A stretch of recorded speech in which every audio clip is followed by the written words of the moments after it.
how are we going to meet the state targets of reducing energy when we're doing this? So I think at the policy level, the state needs to look at this.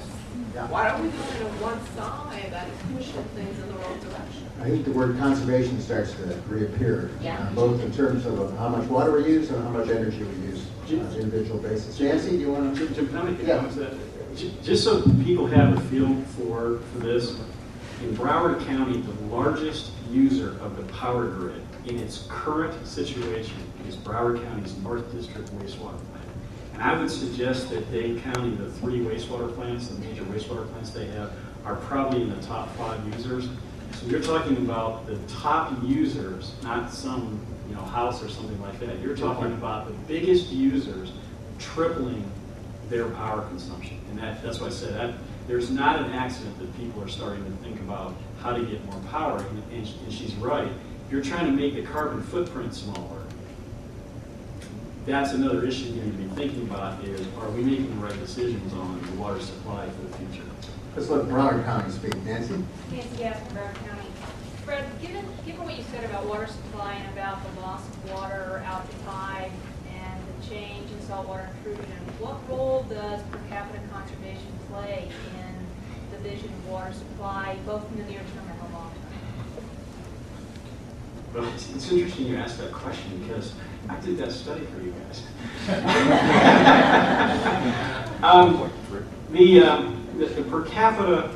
The per capita issue is helpful, but I told Jim when we, during the break, I'm not a big believer in panaceas existing because I don't see any. Water conservation has a role, especially to try to conserve supplies in a period of time when there's a problem. But typically when you look at some, and I'll just give you a different example, like San Antonio, the place grows. Their reasons for doing water conservation is to allow them to grow. It's not to reduce their water use. Totally. It's so that they have water rights that they have to buy. In Broward County, anywhere in Southeast Florida, I think it's reasonable to go ahead and get people to use an appropriate amount of water. You find a lot of irrigation that's not with wells. There's some great offenders that exist out in Southeast Florida. People are using hundreds of gallons per capita per day for irrigation and stuff like that. And yet you actually have in Broward County, and I'll pick on Broward County as an example, in your 1A, 2A, and 3A service areas, your per capita use is less than 70 gallons per capita per day. And to give people a feel for what that looks like, nationally, there's some studies that were done by AWWA's Research Foundation a number of years back. And their conclusion was it would be very difficult to get below 80 gallons per capita per day. 78 was the number. So while we sit there and look at Broward County people as a whole using large amounts of water, we should be careful to look at the fact that there are utilities out there where people do conserve. Also, if you look at virtually every utility in Southeast Florida right now, they're looking at 20 and 30% rate increases. And the only reason they're doing that is because their water sales are 20 to 30% below what they have been. And it's sitting there going, so we're going to reward people by sticking it to them. That's the catch-22. I also had a question about the use of cisterns for new construction, but also everybody making a small difference by using rain barrels. And I also am the chair of the Green Advisory Task Force in Delray Beach. We recently sunsetted. We were a one-year task force, and I would encourage everyone to look at our report, which is available on sustainabledelray.org. And I also want to encourage any students here to be an intern at the South Florida Regional Planning Council, because I was once an intern there also. I did, yeah, I'm sorry. Okay.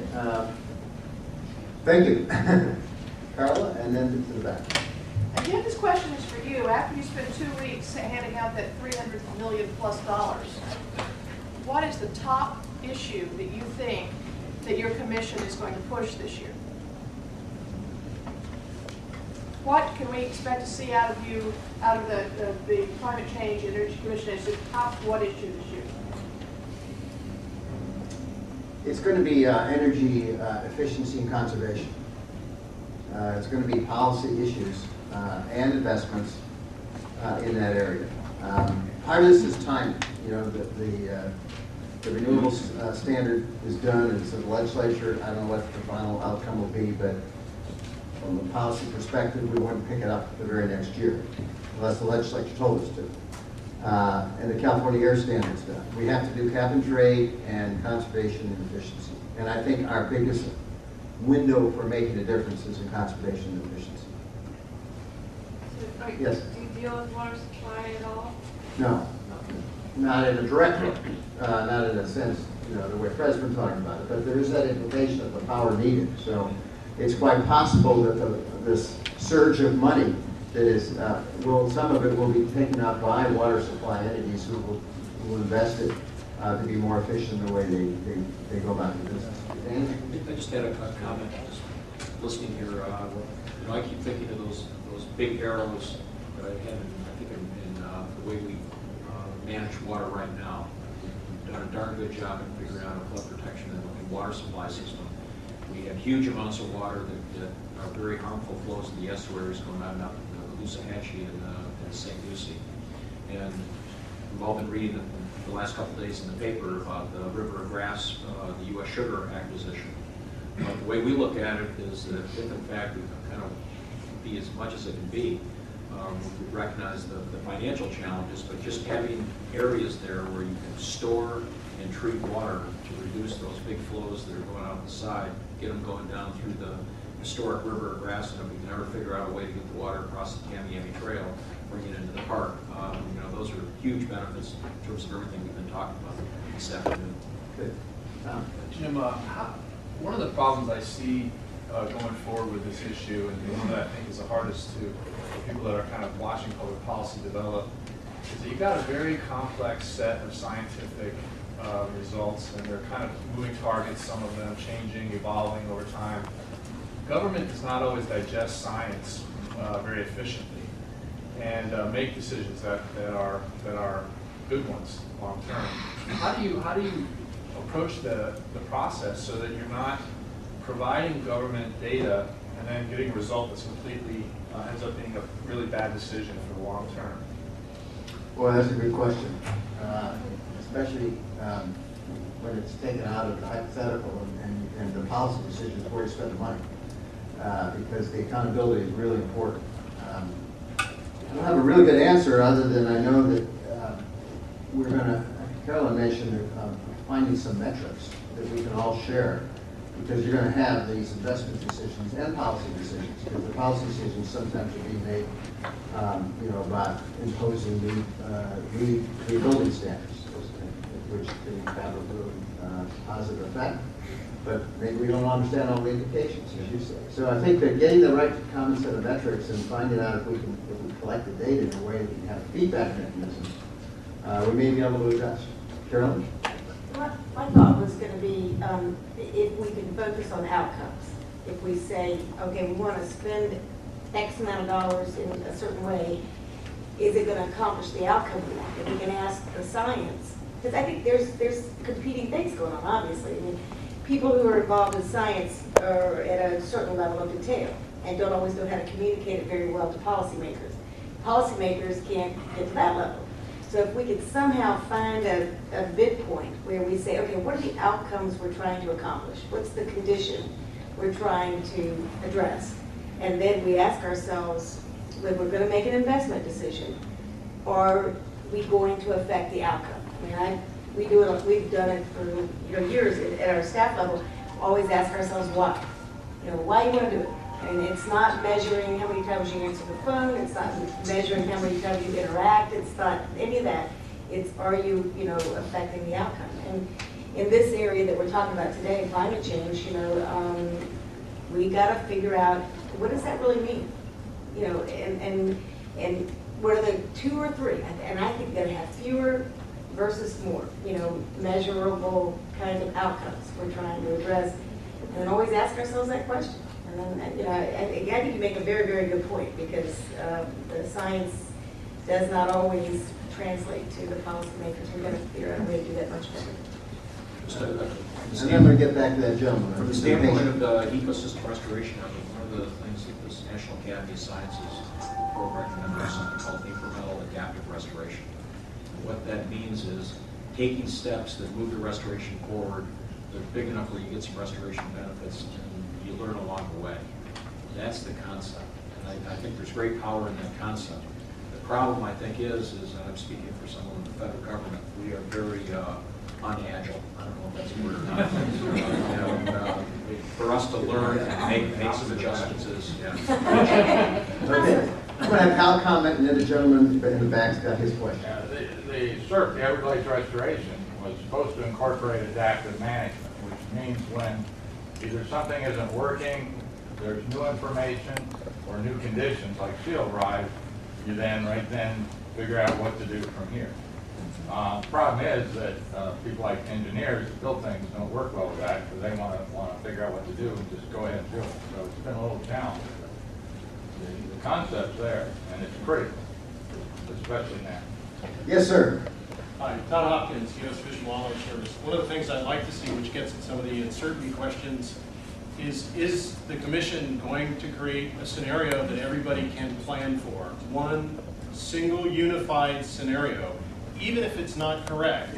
It's the minimum that all the counties, states, cities, federal agencies should plan for. If we all plan for a minimum, then we're either going to overplan, which may not be bad, but we are going to underplan, which could be bad because somebody's going to armor one coast and strategically retreat the next county down. Are we going to get that? Please? Another good question. Yes, you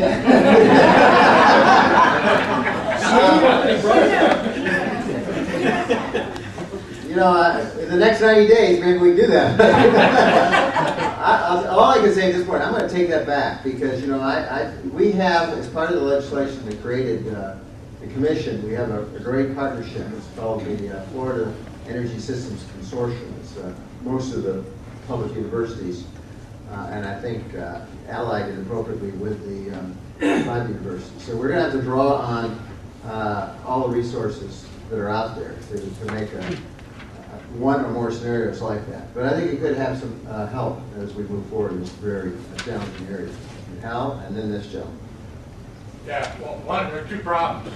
First of all, the difference between a 1 to 2 foot rise of sea level in the coming century, where we'll all still be living probably even on the barrier island, versus a 3, 4, 5 foot rise where we won't be living on the barrier island. We'll have had to yield parts of the western part of our counties.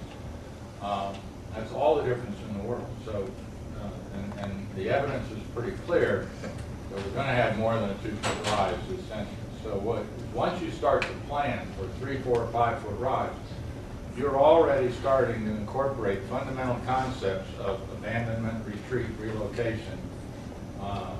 And that's critical because that's a new philosophy. We don't have that philosophy in our system. The other thing is that we're not going to rebuild Broward County for a 5 foot rise. At the end of the century, if we're at 5 feet, it's accelerating on the rate to some new equilibrium. We don't know what that's going to be. And this is going to be a horrific challenge. Think of all the ports in the world. We have to constantly be moving up a foot or two. Hal is our good news guy. Just to expand off this question, I mean, you have a disconnect oftentimes in communications between sciences and policy. But right now there's a lack of trust from the public level to policymakers. How are you going to address that issue on something like climate change where not everybody can agree on? Yes. And would you deal with it from a state level, local level, or a piecemeal where you would go with advocates and nonprofit groups? How would you deal with that?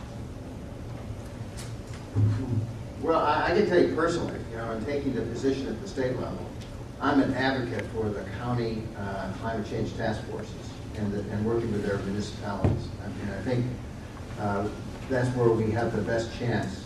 You know, that's where the local energy users are. You know, we just had that discussion, and that's where the land use decisions are made. And I think we have to have, you know, we in doing the report we did, which we've handed out, when we were looking at adaptation issues, we sat back and thought about, you know, what's the best way for what we knew to go forward. And we felt that we needed to use Florida's existing management systems. The one we have a tremendous water management structure. We may argue about the decisions they make, but the 5 water management districts and their ability to fund and work in that area, state of the art. And I believe we have a good growth management system. So